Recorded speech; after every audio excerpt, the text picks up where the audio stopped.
नमस्कार, म मेघमान श्रेष्ठ। यहाँ शिव तत्व योगा सेन्टरबाट स्कुलबाट रेकीको बारेमा थाहा पाएर काठमाडौँ आएको बेला लिने इच्छा भएर म आएँ र एउटा एक किसिमको सिक्छु भन्ने किसिमको भावना लिएर आएको थिएँ। तर त्यो जुन कुरा सिक्छु भनेर आएको थिएँ त्योभन्दा पनि धेरै कुराहरू सिक्ने मौका पाएको छु।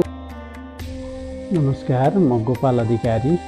रेकीमाथि मैले विगत 4-5 वर्ष यता काम गर्दै आइराखेको छु। मैले रेकी प्रथम र दोस्रो दीक्षा लिइसके पछाडि म आफैसँग भएका थुप्रै मानसिक, शारीरिक, खास गरी शरीरसँग रिलेटेड थुप्रै समस्याहरू थिए मसँग। तिनीहरूलाई आफैले हिल गर्न सकेँ। एलोप्याथी मेडिसिन मात्र एकलौटी भएर त्यो गर्दाखेरि चाहिँ यो एलोप्याथी मेडिसिनले मात्र उपचार गर्दाखेरि चाहिँ जसरी अरू समस्याहरू एउटा निको हुन्छ, फेरि अर्को उब्जिन्छ, एउटा निको हुन्छ, अर्को उब्जिन्छ। जस्तो नदुख्ने औषधि खायो भने चाहिँ ग्यास्ट्रिक हुन्छ क्या, ग्यास्ट्रिकको औषधि खाएपछि फेरि अर्को समस्या आउँछ। हुँदा त्यो समस्या चाहिँ डाक्टर र बिरामीमा चाहिँ लुकामारी चल्छ भन्छ। औषधि खायो, केही समय निको भए जस्तो हुन्छ, त्यसले फेरि साइड इफेक्ट गर्छ। त्यो साइड इफेक्ट किल गर्नलाई फेरि डाक्टर कहीँ जानुपर्छ।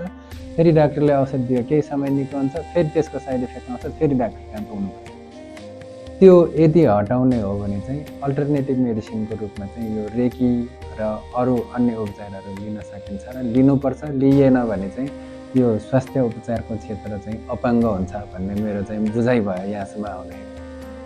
नमस्कार, म विष्णु लामिछाने। मैले यहाँबाट चाहिँ रेकीको ग्रान्ड मास्टर गरेँ र यो कोर्स गर्दाखेरि चाहिँ मैले के महसुस गरेँ भने अब लगभगतया यो चाहिँ जुन पाठ्यक्रम र पढाउने भन्ने सिकाउने भन्ने चाहिँ कुरा चाहिँ कस्तो हुन्छ भने अलिकति ठ्याक्कै कोरा किताबी र एउटा चाहिँ कुनै मेथोडोलोजी एक्ज्याक्ट चाहिँ त्यहीलाई फलो गरेर गर्ने भन्ने हुन्छ।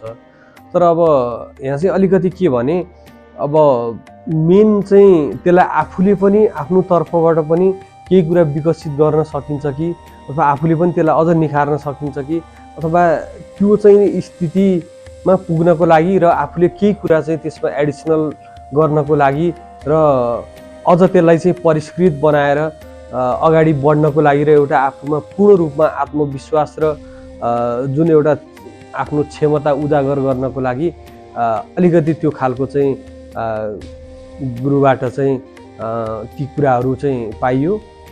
त्यो कुराहरू अत्यन्तै राम्रो लाग्यो। यस्ता चाहिँ स्थानहरू कमै होलान् जहाँ चाहिँ एक्ज्याक्ट पाठ्यक्रमभन्दा बाहिर रहेर पनि अझ आफ्नो चाहिँ एउटा स्वभावमा आफ्नो चाहिँ स्थितिमा त्यसलाई चाहिँ केही रूपमा अलिकति अझ त्यसलाई चाहिँ उजागर गरेर आफ्नो एउटा क्षमता अभिवृद्धि गरेर अगाडि बढ्न सक्ने भन्ने कुरा